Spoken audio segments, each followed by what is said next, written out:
सरकारी स्कूल में पढ़ाना सिर्फ पढ़ाना भर नहीं होता, ये पढ़ना होता है हालात को जिनमें हमारे बच्चे रह रहे हैं, जी रहे हैं। एक ही क्लास में एक को 20 तक पहाड़ा याद है, दूसरे को गिनती की समझ तक नहीं है। मानसिक स्तर पर देखा जाए तो हर कक्षा में कम से कम 5 ग्रुप बनेंगे।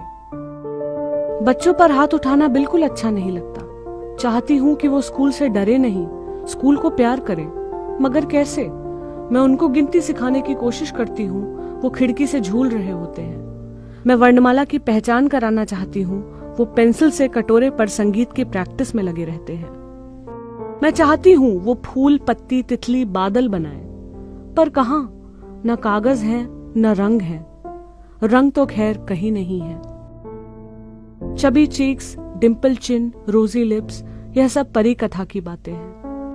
इनके कर्ली हेयर में सालों से तेल नहीं पड़ा, बुरी तरह उलझे हुए हैं। पिछले साल की यूनिफॉर्म में एक भी बटन सलामत नहीं है। इनकी आंखों में हल्का पीलापन है, कई बार ये कंजंक्टिवाइटिस का शिकार भी दिखती हैं। धान रोपने की वजह से पैर की उंगलियों में सड़न हो गई है, दर्द भी है। खेल खेल में अक्सर चोटिल हो जाती हैं। मैं उनके साथ सख्त होने की कोशिश करना चाहती हूँ, लेकिन असफल रहती हूँ। उनके साथ तो जिंदगी ही इतनी सख्त है।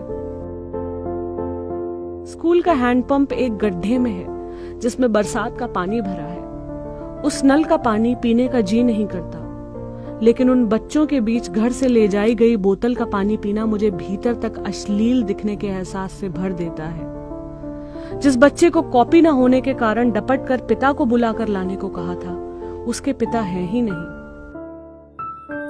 मैडम, बप्पा कहीं है, पैसा होई तब आधार कार्ड बनवाए दे हैं। बप्पा क्या काम करते हैं गोलू? मैं बेख्याली में पूछती हूँ। करें, कमवे नाय लागत है।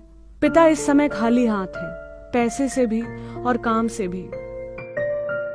कुछ बच्चे, क्रूर शब्दों में कहूं तो मंद बुद्धि हैं। ये अतिरिक्त ध्यान चाहते हैं, नहीं संभव हो पाता। ये प्यार की भाषा समझते हैं बस, इसलिए हर जगह पीछे पीछे हैं। पढ़ाने में बाधा होती है तो कभी कभी डांट देती हूँ, अपनी क्लास में जाओ। ये रो पड़ते हैं। मैं शर्मिंदगी के एहसास से भर उठती हूँ अपने जंगलीपन पर। इनको मनाती हूँ, ये फिर पहले की तरह मेरे पीछे लग जाते हैं। ये अक्सर कॉपी कलम नहीं लाते, मुझे कोफ्त होती है। कैसे पढ़ाऊं, कैसे लिखना सिखाऊं? लेकिन अक्सर ये कच्चे पक्के अमरूद लाते हैं मेरे लिए, कभी कभी बेर भी। बड़ी मुश्किल से हासिल इन मौसमी फलों में से वो एक भी अपने लिए नहीं बचाना चाहते कि आईएएस, डॉक्टर या इंजीनियर बनने का ख्वाब मैं किन आंखों से देखूं। हर रोज बस एक दुआ पढ़कर फूंकती हूं कि ईश्वर ऐसी मुसीबत में कभी न डाले कि तुम्हारी यह निश्चलता खो जाए। इतने ताकतवर बनो कि हर तकलीफ तुम्हारे आगे घुटने टेक दे। बस यही एक दुआ।